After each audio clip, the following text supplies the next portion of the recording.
Hai friend, apa kabar? Senang sekali berjumpa kembali dengan kalian. Semoga kalian tetap sehat dan semakin semangat belajar.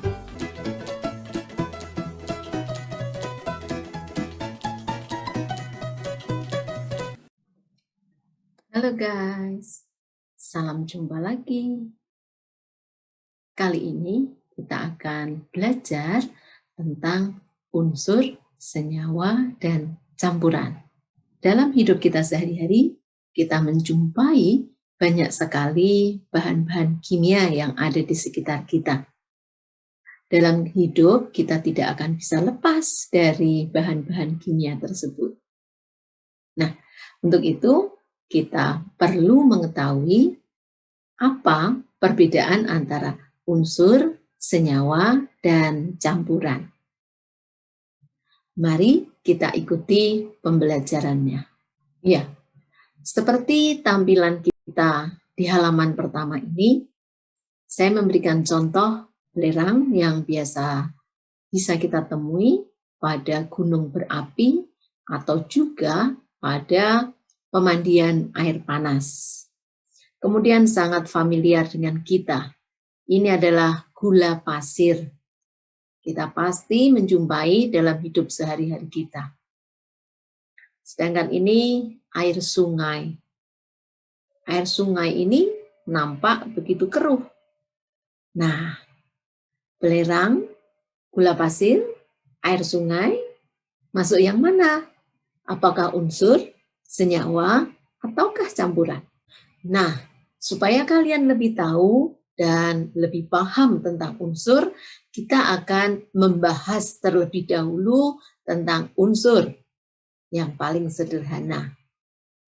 Unsur itu merupakan zat murni yang tidak dapat diuraikan menjadi zat-zat lain yang lebih sederhana dengan reaksi kimia sederhana atau reaksi kimia biasa, bukan reaksi nuklir tentu saja.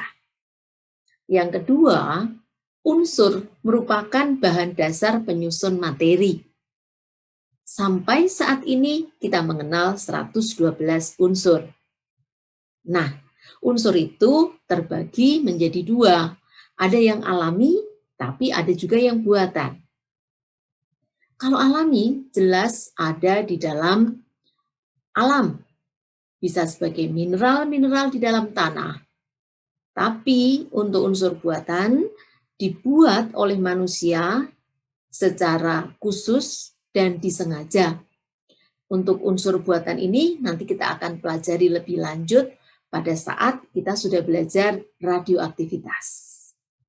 Nah, penggolongan lain dari unsur dapat kita bedakan antara unsur logam dengan unsur non-logam. Guys, inilah 112 unsur yang kita ketahui berada di alam ini. Ya, memang dalam tabel ini diberikan lambang-lambang unsur. Misalnya hidrogen, H, litium, Li, natrium Na, kalium K, rubidium Rb, cesium Cs, francium Fr. Begitu pula untuk unsur yang lain, ada boron, karbon, nitrogen, oksigen, fluorin, klorin, bromin, iodin, aluminium, silikon, fosfor, sulfur, selenium, telurium, polonium, dan masih banyak lagi unsur yang lain. Nanti kita akan belajar secara khusus tentang tata nama unsur ini. Kalau tadi saya sebut, ada unsur logam dan non-logam. Kita akan lihat terlebih dahulu contoh-contoh unsur logam. Dalam hidup sehari-hari, kalian pasti kenal termometer. Termometer ada dua macam. Ada yang berwarna merah untuk isinya, tapi ada yang berwarna abu-abu atau silver. Nah, yang berwarna abu-abu atau silver itu diisi dengan air raksa atau Hg. Kemudian, kalian juga kenal kabel. kabel itu terbuat dari tembaga atau Cu. Nah, ini adalah tumpukan atap seng yang belum dipasang di rumah. Ya, seng itu unsur dengan lambang Zn. Sering kita sebut sebagai zinc. Kemudian perhiasan yang berwarna abu-abu. Ini terbuat dari perak, ya. Berbeda dengan kaleng. Kaleng warnanya juga abu-abu, tetapi terbuat dari timah. Nah, selain perak, perhiasan juga bisa juga dibuat dari emas. Ada juga emas batangan, ya. Emas itu lambangnya AU. Perak tadi AG, timah itu SN. Kemudian untuk memasak berbagai macam makanan, untuk membungkus ya, kita dapat menggunakan aluminium foil. Nah, ini aluminium foil ini terbuat dari unsur aluminium atau Al. Tidak ketinggalan besi ya. Kita sering sekali menemukan besi dalam hidup kita. Besi itu mempunyai lambang unsur Fe. Nah, setelah kalian mengetahui unsur-unsur logam, yuk kita lihat beberapa unsur non-logam. Nah, sekarang dalam masa pandemi, kita sering mendengar bahwa kebutuhan oksigen itu meningkat. Inilah oksigen, O2.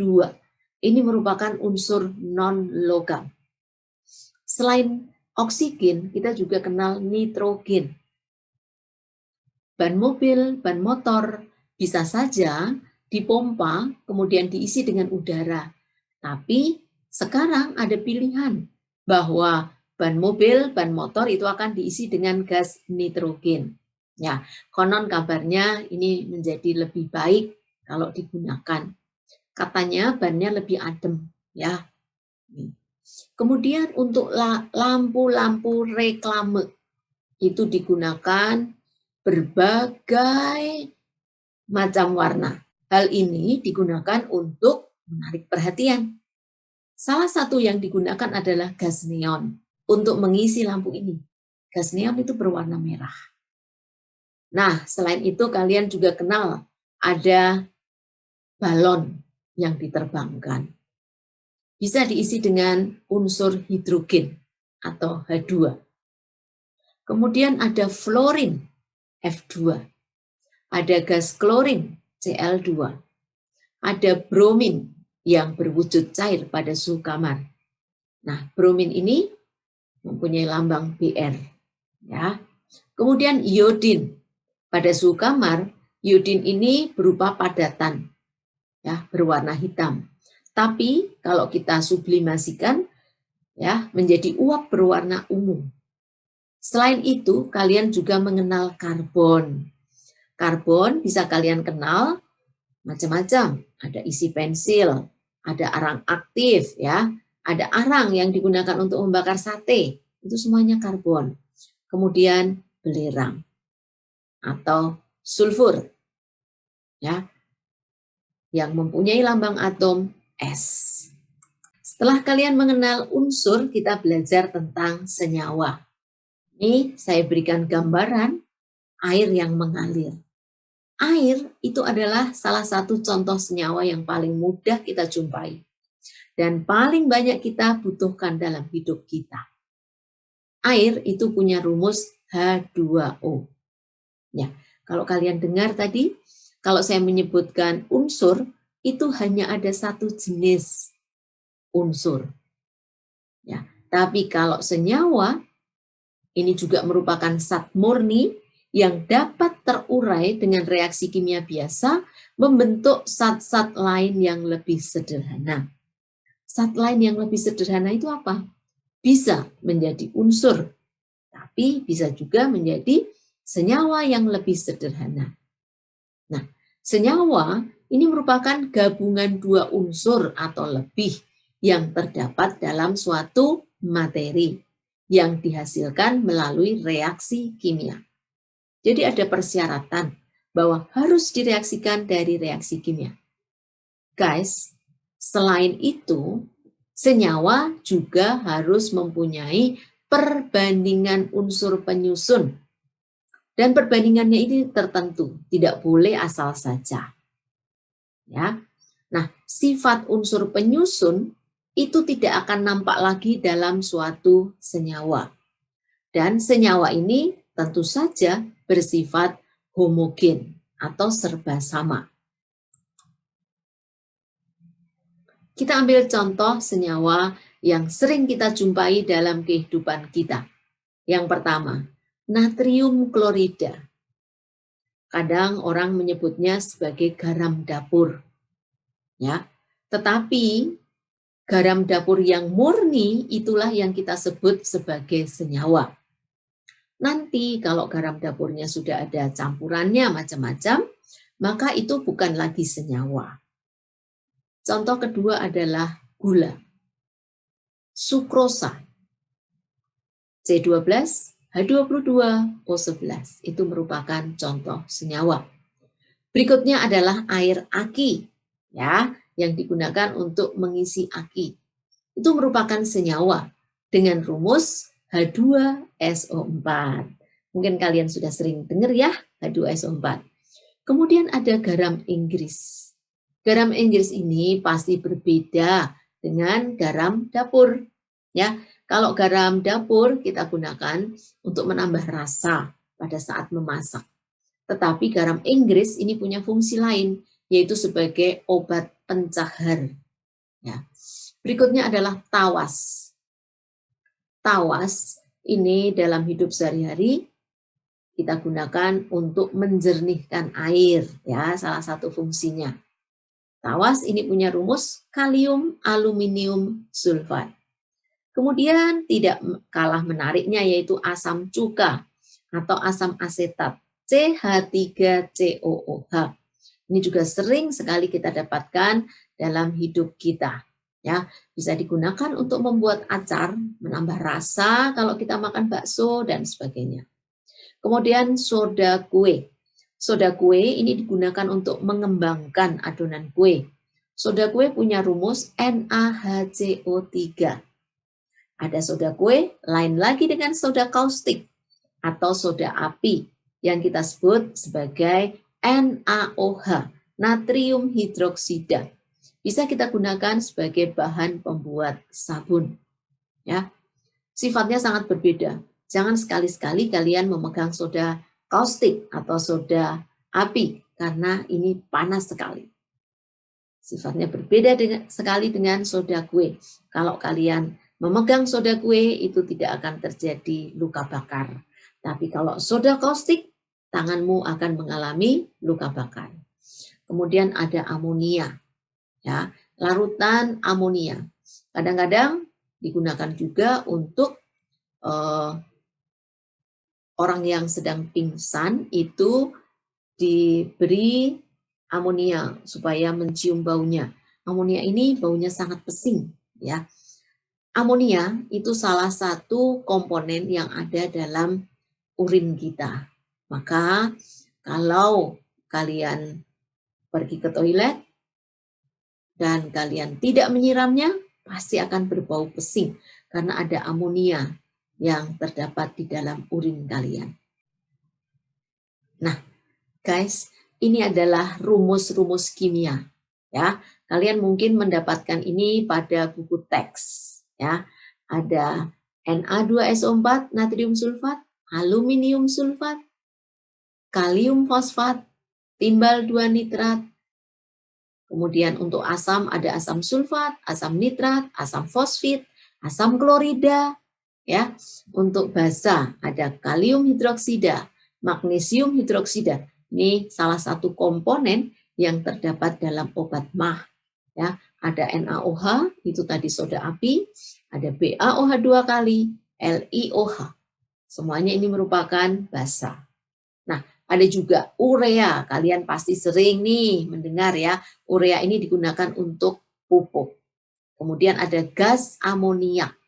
Ada hidrasin. Nah, kalau kalian perhatikan, semua senyawa ini mempunyai rumus kimia. Supaya kalian menjadi lebih jelas, kita akan simpulkan perbandingan unsur dengan senyawa. Ada 3 kriteria yang saya gunakan, yaitu penyusun, sifat, dan proses.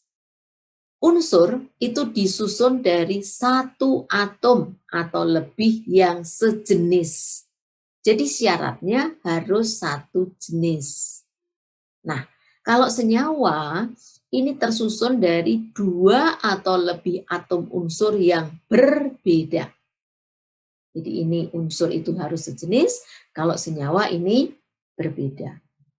Mengapa demikian? Karena senyawa ini bisa disusun dari unsur. Nah, kemudian sifatnya. Unsur tidak dapat dipisahkan dengan cara kimia biasa. Tapi kalau senyawa dapat dipisahkan dengan cara kimia biasa. Prosesnya, unsur itu tersedia di alam. Kemudian kalau senyawa terbentuk dari perubahan kimia. Ya, semoga dengan perbandingan ini kalian menjadi semakin paham, semakin jelas ya perbedaan antara unsur dengan senyawa. Kita lanjutkan. Setelah kalian memahami perbedaan antara unsur dengan senyawa, kita akan lihat untuk campuran. Saya sengaja memberikan ini medali perunggu. Ya, medali perunggu itu dibuat terutama dari SN atau timah dicampur dengan fosfor, mangan, aluminium, dan silikon. Sedangkan ini sendok yang terbuat dari stainless steel, komponen utamanya adalah besi, kemudian ditambah dengan krom dan nikel. Nah, dari contoh yang saya berikan ini, kita bisa mengetahui bahwa campuran itu merupakan suatu materi yang tersusun atas 2 atau lebih zat. Penyusunnya bisa merupakan unsur, tapi bisa juga merupakan senyawa dengan komposisi yang tidak tetap. Kita bisa mengubah-ubah komposisinya. Kemudian, campuran ini masih mempunyai sifat-sifat zat asalnya. Nah, campuran ini memiliki keragaman dalam komposisi dan sifat asal yang masih nampak. Dan dapat kita golongkan menjadi campuran yang homogen dan heterogen. Kenapa bisa begitu ya? Mari kita lihat contoh-contohnya. Kita lihat pertama untuk campuran yang homogen. Supaya lebih jelas, kalian bisa lihat prosesnya. Bayangkan kalau kalian memasukkan sesendok gula pasir ke dalam air, kemudian diaduk, akan menjadi segelas larutan gula. Larutan gula ini bersifat homogen. Kalau tidak percaya, kalian bisa membuatnya kemudian mencicipi. Ya, pada bagian atas kamu ambil rasanya manis. Pada bagian bawah kamu ambil rasanya juga manis. Itu artinya larutan gula itu homogen. Kemudian untuk infus. Cairan infus ini juga kita sebut sebagai campuran. Karena apa? Larutan infus ini akan bisa berbeda antara infus yang satu dengan yang lain. Tetapi larutan ini karena semuanya terlarut dengan baik di dalam air akan homogen. Contoh lain adalah sirup obat. Sirup obat ini yang saya berikan merupakan campuran yang homogen juga. Ya. Jadi kalian bisa tahu bahwa rasanya obat ini, misalnya hari ini kalian minum, nanti sore hari kalian minum rasanya sama. Karena apa? Karena homogen. Memang ada beberapa obat yang merupakan emulsi. Itu harus kalian kocok sebelum kalian minum. Supaya apa? Supaya tercampur dengan baik. Contoh lain adalah sirup. Ya, kalau ini kalian pasti tahu. Kalian pernah meminumnya dan bisa mengencerkan ke dalam air supaya rasanya pas. Nah, ini masih contoh campuran yang homogen. Saya akan ambil contoh magnet. Ya, magnet itu campuran antara aluminium nikel, dan kobalt. Maka kadang-kadang disebut sebagai magnet alnico. Ya, tercampur secara homogen, meskipun ini semuanya merupakan zat padat. Kemudian sabun. Ya, sabun ini juga merupakan campuran. Karena ada beberapa senyawa yang kita campurkan pada saat membuat sabun. Tapi antara sabun yang satu dengan yang lain itu berbeda kandungannya. Maka tidak bisa kita sebut sebagai senyawa, tetapi merupakan campuran. Bagaimana dengan baja ringan? Baja ringan itu ada unsur besi, tetapi ada campuran unsur yang lain. Maka tidak kita kategorikan ke dalam unsur, melainkan ke dalam campuran. Kemudian ini, garam beriodium. Nah, dalam garam beriodium ini, selain NaCl ditambahkan senyawa lain, yaitu bisa dalam bentuk kalium iodat KiO3 atau natrium iodat NaIO3. Maka dalam kemasan ini kita sebut sebagai campuran, bukan sebagai senyawa. Tetapi kalau NaCl yang murni itu kita sebut sebagai senyawa. Kemudian deterjen, sama. Deterjen ini juga merupakan campuran dari beberapa senyawa. Maka kita tidak bisa mengatakan sebagai senyawa, melainkan campuran. Nah, ini satu hal yang menarik, emas. Emas 18 karat itu tidak 100% mengandung emas. Maka kita katakan sebagai campuran. Ya, bisa saja ditambah dengan unsur tembaga. Ya. Jadi, kalau kalian membeli yang 24 karat, itu adalah emas murni. Tapi kalau 18 karat, 20 karat, 22 karat, itu bukan emas murni. Ini merupakan campuran. Ya, yang ini semuanya merupakan campuran padat. Kemudian kita lihat campuran heterogen. Ya, contohnya adalah udara. Kalian bisa lihat, ini pada daerah yang berdekatan ada yang berwarna hitam, ada yang berwarna putih, ada yang berwarna abu-abu. Berarti udara ini tidak homogen. Begitu pula dengan awan. Ya, kita lihat awannya ada yang putih, ada yang abu-abu. Bahkan kadang-kadang kita juga bisa mendapatkan awan hitam. Dengan demikian, awan juga merupakan campuran yang heterogen. Nah, ini masih saya berikan contoh. Air sungai yang begitu keruh, ya, itu juga merupakan campuran yang heterogen. Mengapa ini berbeda dengan larutan gula tadi? Komposisi air sungai ini belum tentu sama. Ya, mungkin aliran ini melewati daerah tertentu dan di situ bisa terlarut zat yang berbeda dengan di daerah yang lain. Kemudian minyak dengan air. Kita tahu minyak dengan air itu tidak akan bercampur. Maka kita sebut campuran heterogen. Nah, ini cocok ya, mungkin kalian suka.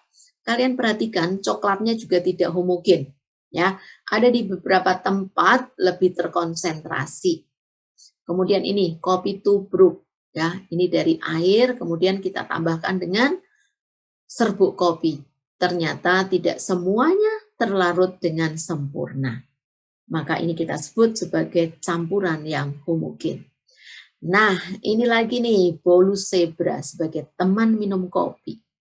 Ini juga bukan campuran yang homogen. Kalian bisa lihat warnanya ya, yang belang-belang seperti zebra ini, maka ini komposisinya pasti berbeda pada setiap lapisnya ya, kemudian tidak diaduk secara merata. Termasuk juga adukan semen. Adukan semen itu termasuk campuran. Karena ini bisa saja ditambah dengan pasir, semen ya. Komposisinya, persentasenya bisa berbeda-beda. Tergantung pada orang yang membuatnya. Dan juga belum tentu ini bisa diaduk dengan rata. Belum lagi kalau kita tambah dengan kerikil, batu-batu kecil, ya, semakin nggak homogen. Nah, ini ada satu lagi adalah air kapur. Ya. Kapur itu bisa larut dalam air. Tetapi kalau kita menambahkan kapurnya itu banyak, tidak akan larut semuanya, maka akan mengendap pada bagian bawah. Nah, untuk itu air kapur ini termasuk sebagai campuran yang heterogen. Nah, kita akan simpulkan sekarang perbedaan antara senyawa dengan campuran. Senyawa penyusunnya adalah atom-atom unsur, bisa 2 jenis atau lebih. Tapi kalau campuran itu bisa berupa gabungan atom-atom unsur, bisa. Kemungkinan kedua, gabungan antara unsur dengan senyawa. Kemungkinan ketiga, gabungan antara senyawa dengan senyawa lain. Jadi untuk campuran ini bebas, kalian mau mencampurkan apa saja. Ya. Kemudian perbandingannya, kalau senyawa perbandingannya tertentu dan tetap. Sedangkan campuran perbandingannya tidak tertentu dan tetap. Untuk prosesnya, senyawa terbentuk dari perubahan kimia. Sedangkan campuran terbentuk melalui perubahan fisika. Dengan demikian, cara pemisahannya juga berbeda. Kalau senyawa harus dipisahkan dengan cara kimia.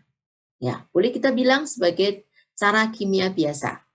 Tetapi kalau campuran dapat kita pisahkan secara fisis dengan cara fisika. Nah, kita sudah menyelesaikan pembahasan tentang unsur, senyawa, dan campuran. Saya berharap menjadi lebih jelas perbedaannya dan terima kasih sudah belajar bersama-sama. Ya, kita akan berjumpa lagi pada konten berikutnya. Terima kasih. Terima kasih.